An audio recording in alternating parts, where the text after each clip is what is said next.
The kingdom of Altheria stretched across the golden savanna, where baobab trees stood like ancient guardians and the red earth glowed beneath the African sun.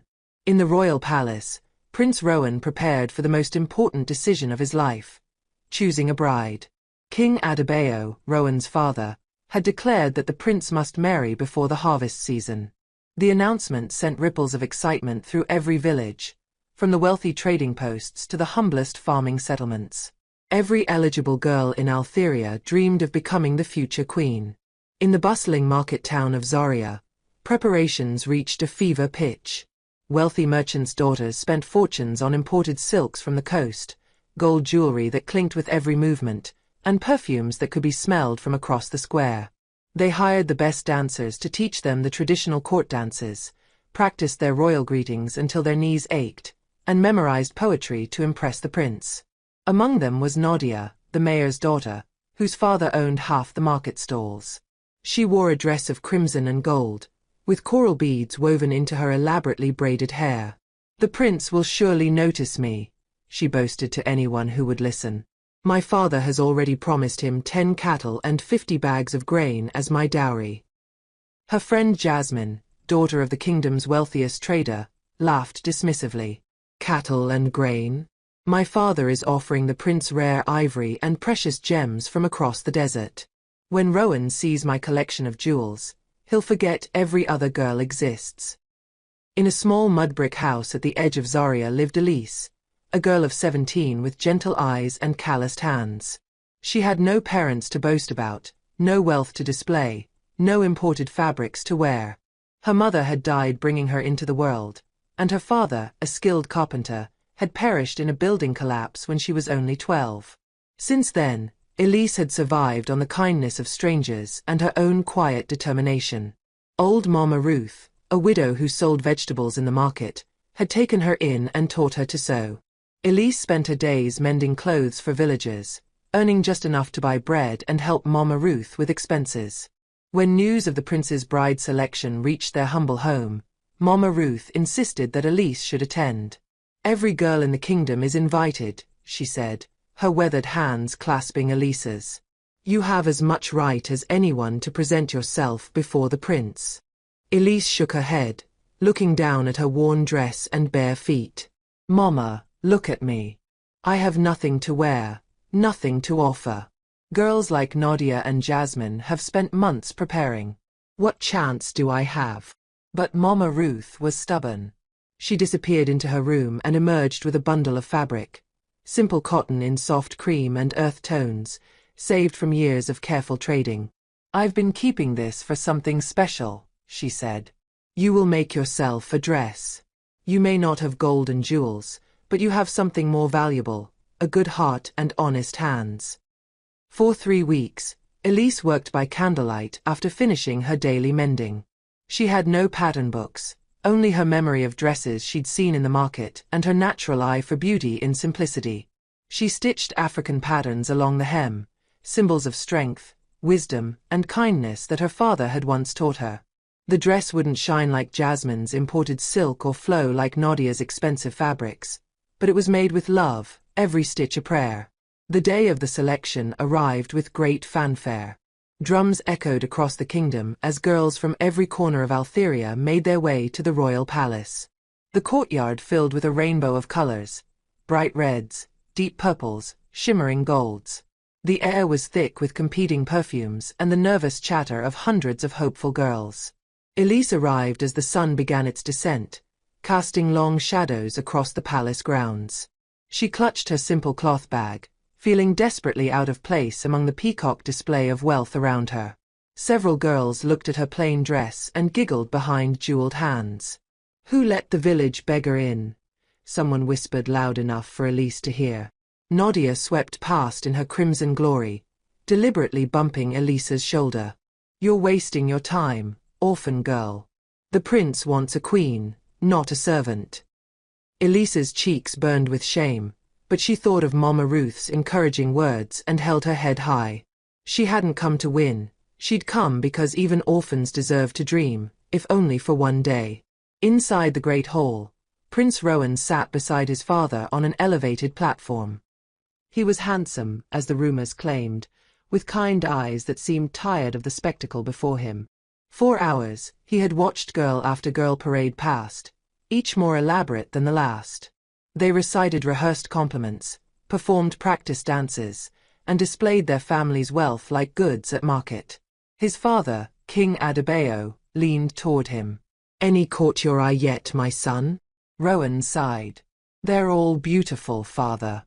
But I see only their jewels and rehearsed smiles. I don't see their hearts." As the sun set and torches were lit around the courtyard, Elise finally reached the front of the line. She stepped forward in her simple dress, no jewelry to announce her arrival, no servants to proclaim her family name. The hall fell into an uncomfortable silence.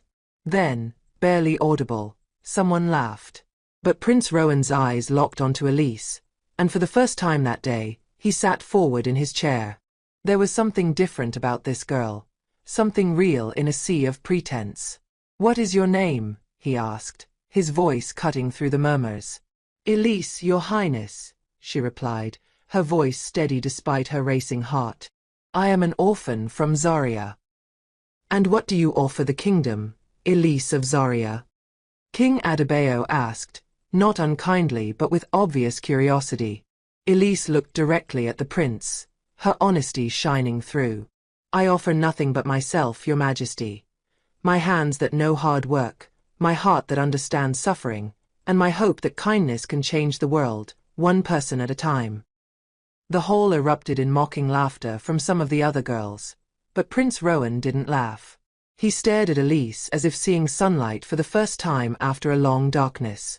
As the evening concluded and the girls dispersed to their lodgings in the town, for the selection would continue for several more days, Rowan couldn't stop thinking about the orphan girl in the simple dress. While others had promised him wealth and beauty, she had promised him truth. That night, the prince made a decision that would change everything. Oh wow! Did the prince really notice the poor orphan girl over all those wealthy daughters? If this is giving you hope, smash that like button and subscribe to Folktales by Inaya. Drop a comment. Do you think Elise has a real chance?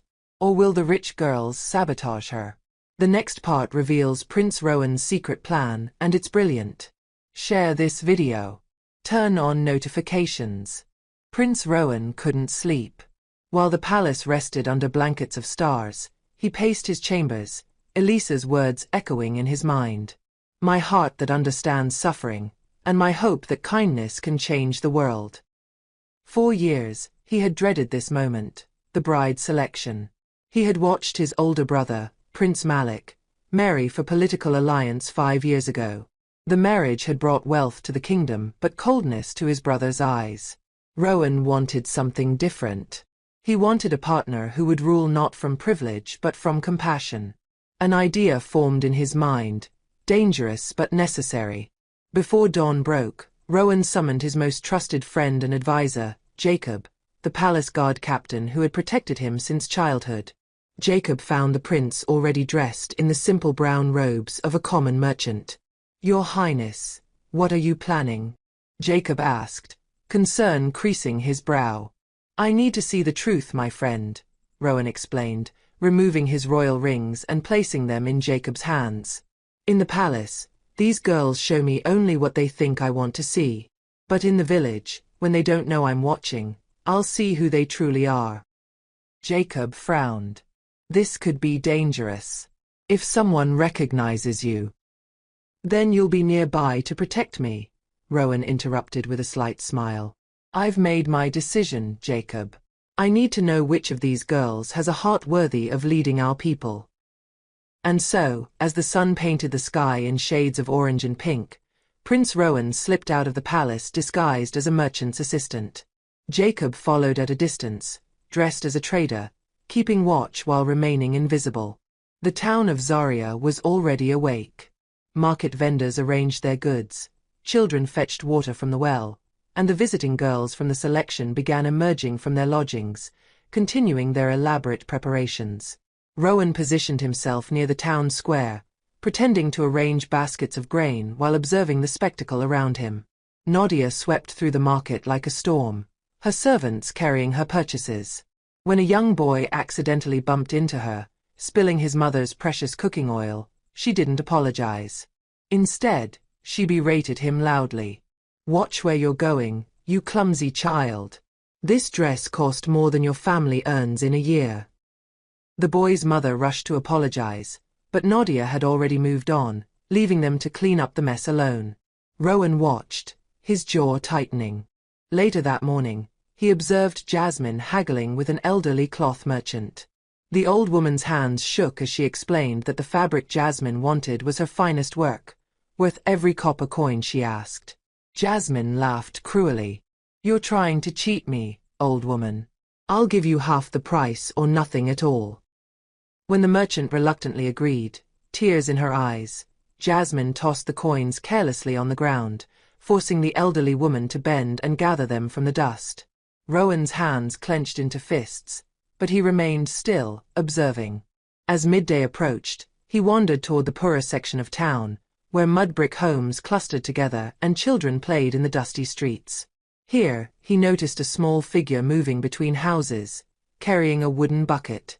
It was Elise. She wore the same simple dress from the previous night, now covered by a worn apron.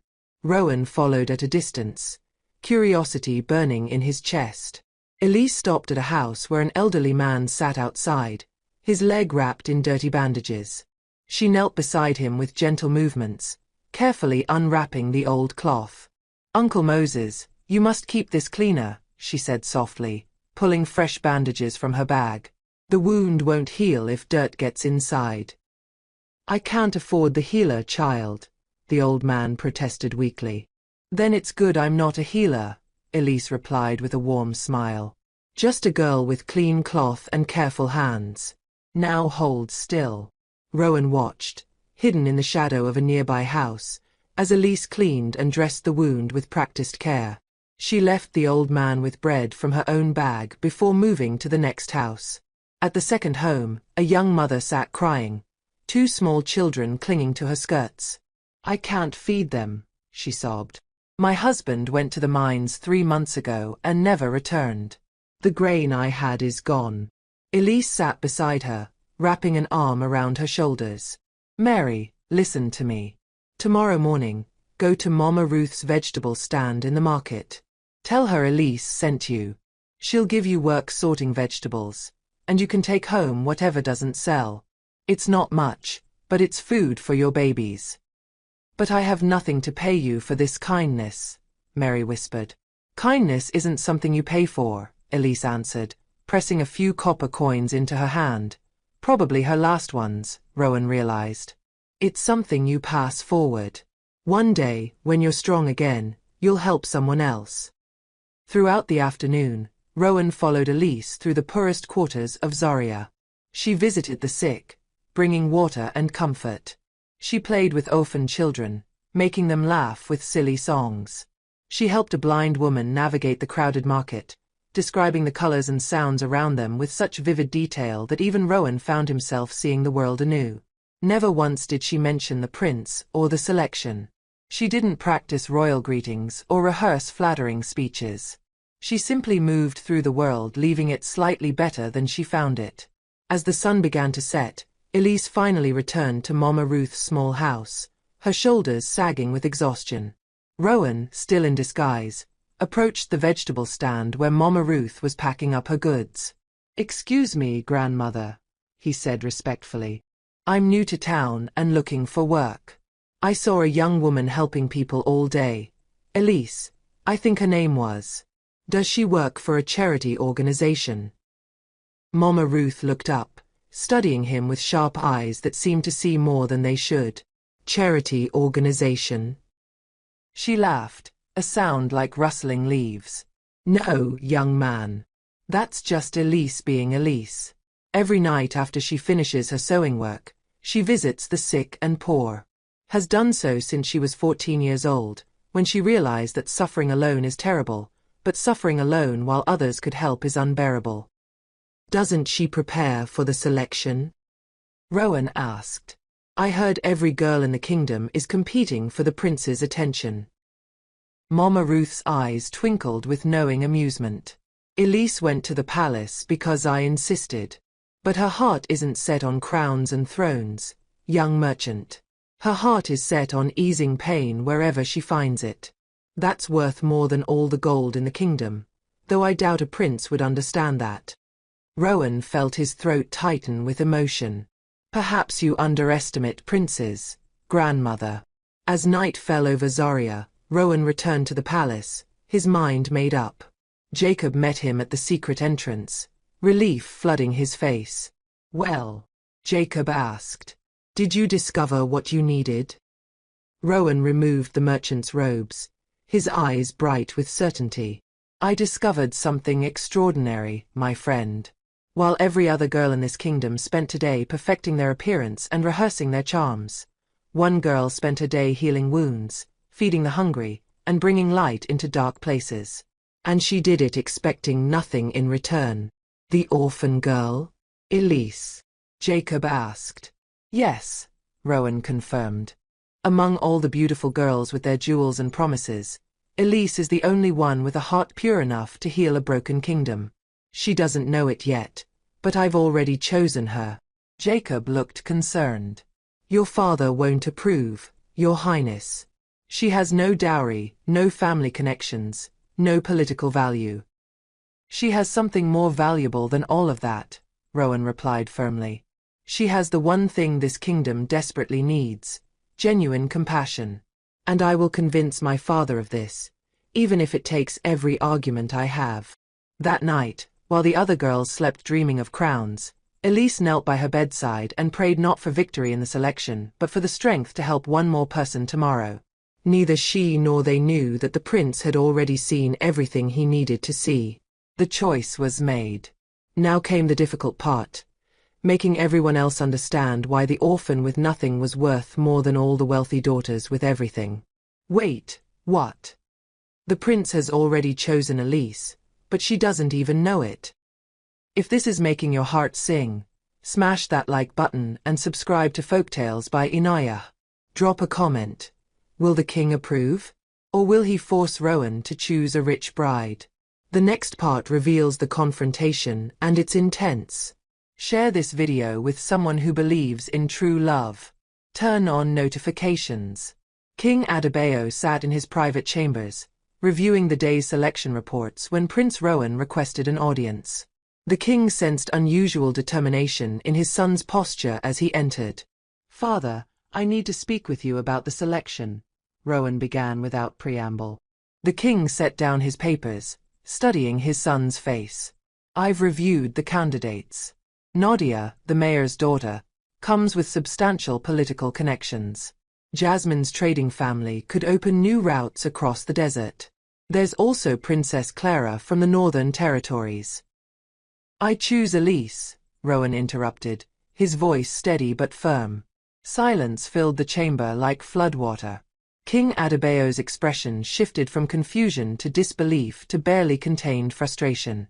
Elise, he finally said. The orphan girl? Rowan, she has nothing. No family, no wealth, no training for royal life. What are you thinking? I'm thinking about what kind of kingdom we want to build, Rowan replied, moving closer to his father. I disguised myself today and observed the candidates in the village. Father, you should have seen them. The wealthy girls who seemed so perfect in the palace treated common people like dirt beneath their feet. They were cruel, dismissive, and concerned only with their own status. The king waved his hand dismissively. Those are skills that can be taught. Royal comportment, diplomacy. But compassion cannot be taught. Rowan's voice rose with passion. Genuine kindness cannot be trained into someone who doesn't possess it. Father, while those girls prepared their appearances, Elise spent a day tending to wounded elders, feeding hungry children, and comforting the desperate. She did this expecting no reward, no recognition. That is the heart of a true queen. King Adebayo stood, his own frustration mounting. Rowan, I understand your romantic ideals, but ruling a kingdom requires more than a kind heart. It requires political alliances, economic stability, strategic partnerships. An orphan girl with no connections brings none of these things. She brings something more valuable, the trust and love of our people, Rowan countered. The wealthy already support us because it benefits them. But the common people, the farmers, the laborers, the struggling families, they need to see that we care about them, not just use them. Elise embodies that care. She is that connection. The king sank back into his chair, rubbing his temples. Even if I believed you, the royal council would never approve. They expect a bride who strengthens our position, not one who mends clothes for copper coins. Then we'll convince them, Rowan said, his determination unshaken. Give me 3 days, father. Let me prove that Elise has what this kingdom needs. King Adebayo looked at his son for a long moment, seeing the same stubborn conviction that he himself had possessed as a young man. Finally, he sighed. 3 days. But Rowan, if you cannot demonstrate to me and the council that this girl possesses the qualities necessary for a queen, you will choose from among the other candidates. Do we have an agreement? We do, Rowan agreed, relief and anxiety mixing in his chest. The next morning, the king announced an unprecedented addition to the selection process. All remaining candidates would face a series of tests over 3 days. Tests designed not of beauty or grace, but of character and wisdom. The announcement created an uproar among the wealthy families. This wasn't how royal selections worked. But the king's word was law, and the girls had no choice but to participate. The first test began at dawn in the palace gardens. King Adebayo addressed the assembled candidates with grave authority. You seek to become Queen of Altheria. A queen must understand all her people, not just the wealthy and powerful. Your first test is this. You will each spend the day in the village market, working alongside common merchants. At day's end, you will present what you learned about the lives of our people. Horrified gasps rippled through the wealthy girls. Work in the market. Like common vendors? Nadia's face flushed with anger. Your Majesty, surely you don't expect us to. I expect potential queens to understand every level of this kingdom, the king interrupted coolly. Those who refuse may withdraw from the selection now. No one withdrew, though Jasmine's expression suggested she wanted to. Pride and ambition kept them committed. The girls were divided among different merchants. Elise, accustomed to hard work, was paired with a potter who taught her to shape clay while discussing the challenges of selling goods when wealthy customers haggled unfairly. She listened intently, her hands quickly learning the craft, her mind absorbing every detail about the potter's struggles.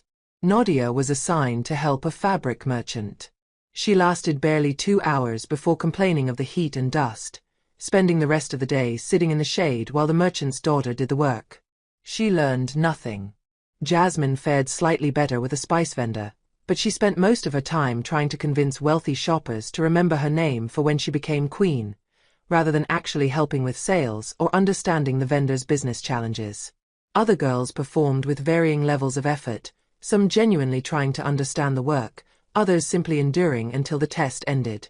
At sunset, the candidates gathered before the king and Prince Rowan in the Great Hall.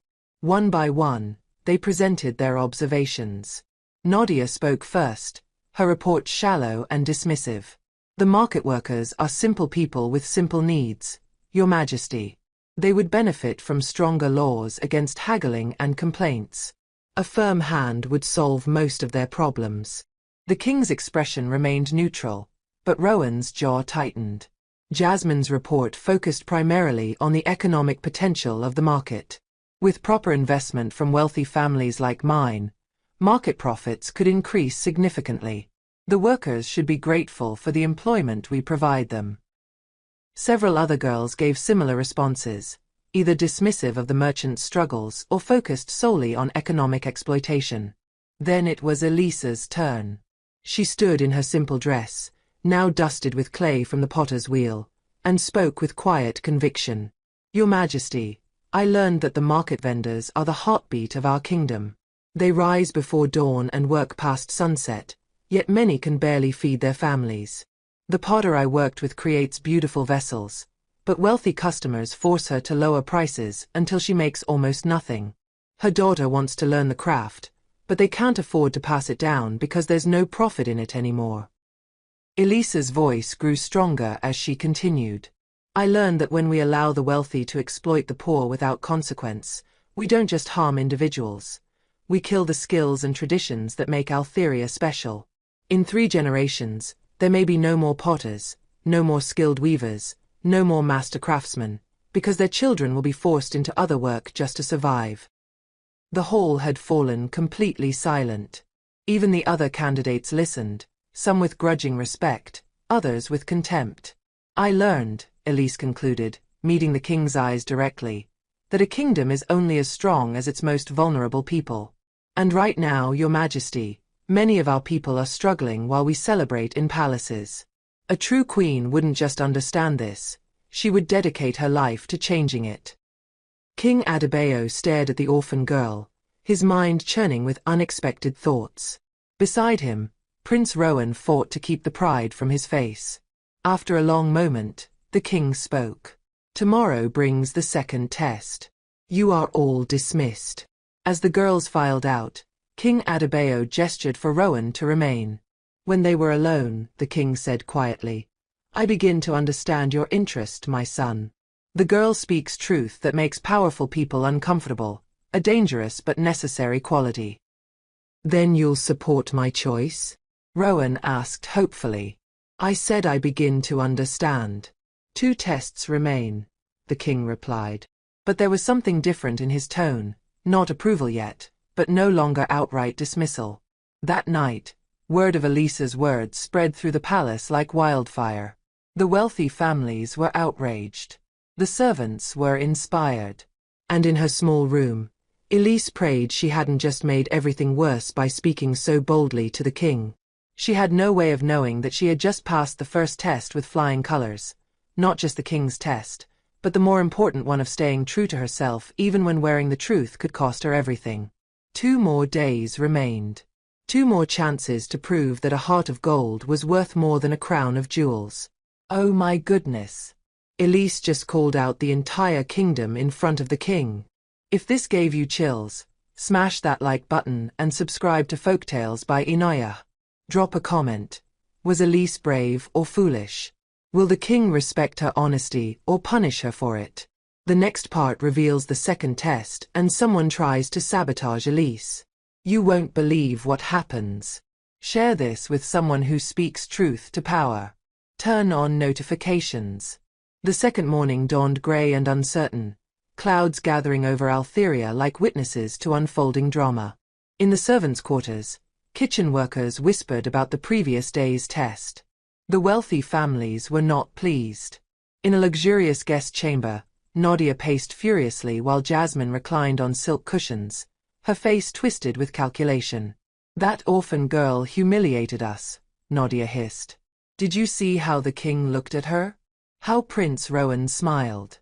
She's winning with her pathetic stories of poor people and suffering. Jasmine examined her jeweled nails with feigned disinterest, though her mind worked rapidly. The king may have been impressed, but there are still 2 tests remaining. Elise may speak well, but she lacks refinement, education, proper training. She'll fail eventually. And if she doesn't? Nadia demanded. What if that fool prince actually chooses her? We can't let an orphan become queen while we return to our families in shame. A dark silence fell between them. Then Jasmine sat up slowly, a cruel smile forming on her lips. What if Elise couldn't complete the next test? What if she was too ill to participate? Nadia's eyes widened with understanding and malicious glee. What are you suggesting? There's an herb seller in the lower market, Jasmine said quietly. My father uses his services occasionally for business dealings. He has things that can make someone very sick without killing them. Sick enough to miss a test, certainly. That's dangerous, Nadia whispered, though her tone suggested interest rather than hesitation. So is letting an orphan steal a crown that should belong to one of us, Jasmine countered. Are you with me or not? Before Nadia could answer, a knock sounded at the door. They quickly composed themselves as a palace servant entered, announcing the second test would begin within the hour. The second test gathered all candidates in the palace's healing ward, a large building where the kingdom's sick and injured received care. King Adebayo stood before them with the royal physician, Master Simon, a kind-faced older man with gentle hands. "A queen must have the strength to face suffering without flinching," the king announced. "Today, you will assist our physicians in caring for the sick. You will clean wounds, comfort the dying, and serve those whom society often forgets. Your compassion and courage will be observed." Several girls blanched at the prospect. Caring for the sick meant blood, infection, unpleasant smells, and close contact with disease. But again, none dared withdraw. The candidates were divided among different sections of the healing ward. Elise was assigned to the most challenging area, the quarantine section where patients with contagious illnesses recovered in isolation. Master Simon led her personally to this section, studying her with curious eyes. "Most noble girls would faint at this assignment," he observed. "You seem unafraid." "Sickness doesn't care about nobility," Elise replied simply. "And fear doesn't heal anyone. I'll do my best to help, Master Simon." The physician smiled warmly. "I believe you will, child." Inside the quarantine ward, Elise found 15 patients in various states of illness: fever, coughing, weakness. She moved among them with natural grace, washing fevered faces with cool water, changing soiled bedding, offering sips of medicinal tea. She spoke to each patient, learning their names and stories, treating them not as diseases to be managed but as people deserving dignity. In another section, Nadia lasted barely an hour before claiming she felt faint and needed rest. She spent the remainder of the test sitting in the corridor, far from any actual patients. Jasmine performed marginally better, following the physician's instructions with mechanical efficiency but no warmth. She touched patients only when absolutely necessary and never once looked them in the eye or spoke beyond clinical requirements. But Jasmine's mind wasn't on the test. Throughout the day, she watched Elise through the quarantine ward's windows, hatred burning in her chest. During a break when the candidates were served lunch, Jasmine slipped away from the group. The lower market was a 15-minute walk from the palace. Jasmine, disguised in a borrowed servant's cloak, found the herb seller's stall tucked in a shadowy corner. The seller was a thin, nervous man with darting eyes. "I need something to make someone very ill," Jasmine whispered, pressing gold coins into his palm. "Nothing permanent, just enough to keep her bedridden for 2 days." The herb seller hesitated, recognizing the girl beneath the disguise as one of the selection candidates. But the gold was substantial. From a hidden compartment, he withdrew a small vial of yellowish liquid. 3 drops in her drink tonight. She'll be too sick to stand by morning. 2 days of fever and pain, then recovery. But if anyone discovers... "No one will discover anything," Jasmine interrupted, snatching the vial. "This transaction never happened." She hurried back to the palace, her heart racing with both fear and exhilaration. That evening, when the test concluded and the candidates gathered for their evening meal, Jasmine waited for her opportunity. Elise sat at the far end of the dining hall, exhausted but content. She had spent the entire day caring for the sick, and Master Simon had praised her natural healing touch. Tomorrow was the final test, and then the king would make his announcement. As servants brought water pitchers to the tables, Jasmine positioned herself near Elise, the vial hidden in her palm. She waited until Elise was distracted in conversation with another girl, one of the few candidates who had treated her kindly, then moved swiftly. But what Jasmine didn't know was that someone had been watching her all day. Jacob, the palace guard captain, had been assigned by Prince Rowan to observe the candidates discreetly. He had noticed Jasmine's absence during the test, had seen her slip away to the lower market, and had followed at a distance. Though he hadn't heard the conversation with the herb seller, he had seen the exchange of coins and the vial. Now, as Jasmine's hand moved toward Elisa's cup, Jacob strode forward with deliberate speed. "Lady Jasmine," he called out loudly, his voice carrying across the dining hall. "The king requests your immediate presence." Jasmine froze, the vial still hidden in her palm but her hand suspended over Elisa's cup. Every eye in the hall turned toward her. Panic flashed across her face. I was just... She stammered. Now, Jacob commanded, his tone leaving no room for argument. Jasmine had no choice but to follow, the vial still clutched in her sweating hand. As they walked down the corridor, Jacob spoke in a low, dangerous voice. I know what you carry, Lady Jasmine. I know where you went this afternoon. You have two choices: confess to the king now and face immediate banishment from the kingdom, or leave the palace tonight, withdraw from the selection, and never speak of this again. Jasmine's face drained of color. You can't prove anything, she whispered desperately. I followed you to the herb cellar, Jacob replied coldly. I have 3 palace guards who witnessed your absence during the test. And if you don't believe we can prove anything, feel free to test that theory before the king.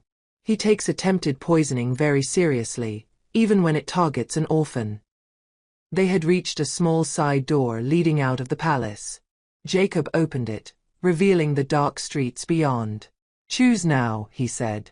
Confession and public shame, or quiet departure and preservation of your family's honor. Jasmine stared at the open door, then at the vial in her hand. With shaking fingers, she handed it to Jacob and stepped through the doorway into the night. She would send word tomorrow that she had fallen ill and withdrawn from the selection. Her father would be furious, but at least she would avoid prison. Jacob watched her disappear into the darkness, then carefully sealed the vial. He would show this to Prince Rowan in the morning as evidence of how far some would go to prevent Elisa's rise. Back in the dining hall, Elise noticed Jasmine's empty seat but thought little of it. She finished her simple meal, thanked the servants, and retired to her room to prepare for the final test.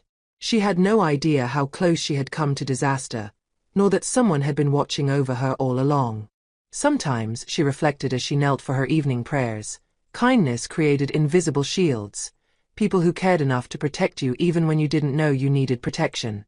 Tomorrow would bring the final test. Tomorrow, the king would make his choice. Jasmine tried to poison Elise. And Jacob caught her red-handed. If this has you on the edge of your seat, smash that like button and subscribe to Folktales by Inaya. Drop a comment. Should Jacob have exposed Jasmine publicly? Or was quiet banishment the right choice? The final part brings the last test and the king's decision. Will Elise become queen? Share this with someone who loves justice. Turn on notifications. The final morning arrived with golden sunlight streaming through the palace windows, as if the heavens themselves blessed what was about to unfold. Only 10 candidates remained. Jasmine had sent word of her sudden withdrawal, and 3 others had quietly departed during the night, unable to face another test of character they knew they would fail. Prince Rowan met with Jacob before sunrise, learning of the poison plot. Rage and protectiveness warred in his chest. She could have killed Elise, he said, his voice tight with barely controlled anger. But she didn't, Jacob replied calmly. And Elise never needs to know how close she came to danger. Let her face today's test with clear eyes and an unburdened heart. Rowan nodded slowly, recognizing the wisdom in his friend's words. Thank you, Jacob, for protecting her when I couldn't. That's what friends do, Your Highness, Jacob said with a slight smile. Now go prepare for the final test. I have a feeling today will change Altheria forever. The remaining candidates gathered in the throne room, where King Adebayo sat with the full royal council, 12 elders who advised the crown on all major decisions. The atmosphere was heavy with anticipation. You have all demonstrated various qualities over these 3 days, the king began, his voice resonating through the hall. But today's test is the most important. A queen must possess not just compassion and understanding, but wisdom in the face of impossible choices. He gestured to the council members, who each held a sealed scroll. You will each receive a scenario, a problem currently facing our kingdom. You will have 2 hours to consider your response. Then you will present your solution to this council. We will judge not the perfection of your answers, but the wisdom of your hearts. The scrolls were distributed. Elise unrolled hers with trembling hands, reading the scenario written in formal script. A severe drought threatens the northern villages. Food stores are depleting rapidly. The wealthy landowners have grain reserves but refuse to sell at affordable prices, preferring to export to neighboring kingdoms for higher profit. The poor face starvation. As queen, how would you address this crisis? Elisa's breath caught. This wasn't just a hypothetical scenario. She recognized this as a real situation affecting Altheria's northern regions. She had heard merchants discussing it in the market, had seen the worry in Mama Ruth's eyes when speaking of cousins in the north. The 2 hours passed like minutes as Elise wrestled with the problem. Simple solutions came easily to mind: force the landowners to sell, seize their grain stores. But these would create other problems, breeding resentment and discouraging future production. Yet doing nothing meant people would starve. When the time came to present, Nadia went first. Her solution was harsh and simple: seize the grain by royal decree. The landowners will complain, but they'll obey. The crown's authority must be absolute. The council members exchanged glances but said nothing. Other candidates presented variations of similar solutions, some suggesting heavy taxation on exports, others proposing forced sales, one even suggesting imprisoning landowners who refused to cooperate. Then it was Elisa's turn. She stood before the king and council, her simple dress contrasting sharply with the ornate chamber, and spoke with quiet conviction. Your Majesty, members of the council, this problem has no easy answer. But I believe the solution must consider not just the immediate crisis but the future of our kingdom. She took a breath, organizing her thoughts. If we seize grain by force, we solve today's hunger but create tomorrow's famine. Landowners will produce less next season, fearing confiscation. If we do nothing, people starve and lose faith in the crown's protection. So what would you do? King Adebayo asked, leaning forward with genuine interest. I would propose a 3-part solution, Elise replied. First, I would personally visit the northern villages and the landowners, not as a queen issuing commands but as a mediator seeking understanding. The landowners must see the faces of those who hunger, not as statistics but as real people, neighbors, fellow citizens of Altheria. She continued with growing confidence. Second, I would offer the landowners a partnership rather than punishment.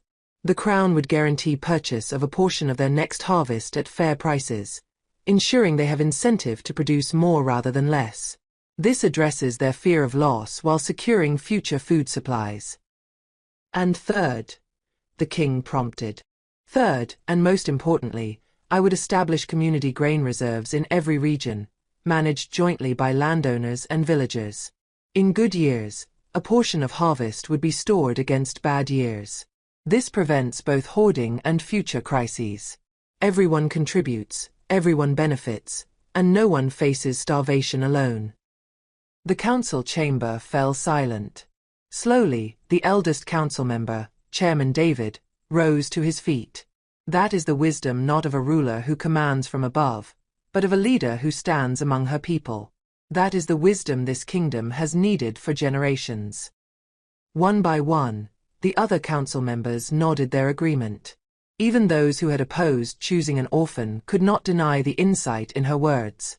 King Adebayo looked at his son, seeing the pride and love shining in Rowan's eyes.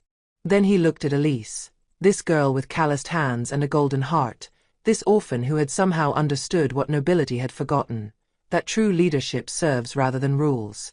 Elise of Zaria, the king said, his voice carrying the weight of royal authority. In 3 days, you have demonstrated compassion, courage, and wisdom beyond your years. You have shown my council and me that true nobility has nothing to do with birth and everything to do with character. Elisa's heart pounded so hard she thought it might burst from her chest. Therefore, King Adebayo continued, it is my decision, supported by this council, that you be named as Prince Rowan's chosen bride. If you accept, you will become Princess of Altheria, and in time, its queen. The chamber erupted in gasps, some of shock, some of joy, some of disbelief. The remaining wealthy candidates stared in stunned silence as their world tilted on its axis. Elise felt tears streaming down her face. She looked at Prince Rowan, who had risen from his seat and now approached her with a smile that lit up the entire hall.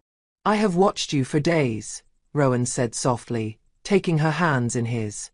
"I have seen your kindness to strangers, your wisdom in the face of injustice, and your courage to speak truth even when it might cost you everything. Elise, you are everything a queen should be. Will you stand beside me and help heal this kingdom together?" Through her tears, Elise managed to speak. "Yes, Your Highness. But I'm frightened. I know nothing of being a princess, nothing of royal protocols or politics. I'm just an orphan who sews clothes and helps sick people." "You're not just anything," Rowan replied, his voice strong and certain. "You're exactly what Altheria needs. And I promise, you won't face this alone. We'll learn together, lead together, and build a kingdom where compassion matters more than crowns." King Adebayo approached, placing a hand on Elisa's shoulder. "My son has chosen wisely. You have my blessing and my commitment to teach you everything you need to know. But Elise," and here his voice grew both gentle and serious, "the most important lessons, the ones about caring for people and seeing beyond status to recognize true worth, those you will teach us." The news spread through the kingdom like wildfire.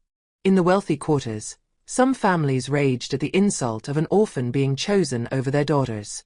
But in the markets, in the villages, in the humble homes where common people lived and worked, celebrations erupted. Mama Ruth wept tears of joy when Elise returned to tell her the news. "I always knew you were special, child," she said, embracing Elise tightly. "Not because you might become a queen, but because you never let hardship harden your heart. That's the rarest treasure in this world." In the months that followed, Elise underwent intense training in royal protocols, governance, and diplomacy. But true to his word, Prince Rowan ensured she never lost touch with the people she came from.